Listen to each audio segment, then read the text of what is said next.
Una stretta di mano prima di iniziare il confronto, primaria del PD di Castelfranco, l'architetto, l'imprenditrice e il medico negli studi di X News per dibattere sui temi caldi della loro campagna elettorale, il futuro della città del Giorgione, il cambio di rotta dopo 5 anni di amministrazione leghista, le priorità e le risposte da dare ai cittadini. Sarà una sfida sui contenuti e sui programmi, nessuno di loro vuol sentir parlare di guerra. Inizia il grande viaggio, è una bellissima opportunità quella delle primarie per dare a Castelfranco la migliore offerta politica possibile. Inizia un'arena di confronto, di dibattito aperto, dialogico, per avviare un processo riformista per la nostra città. Inizia un confronto bello, vero, per trovare chi più tra di noi è giusto che ricopra la carica di sindaco l'anno prossimo.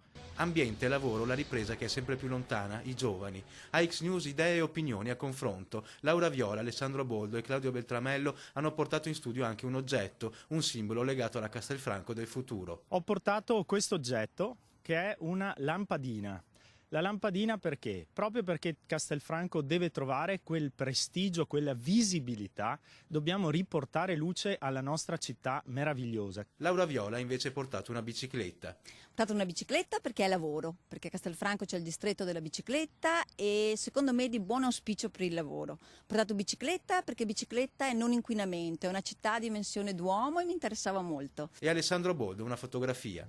Io ho portato una rappresentazione di un processo di deliberazione che abbiamo avviato con degli amici nel 2007 e su uno spazio in disuso e di deindustrializzazione della città simbolico.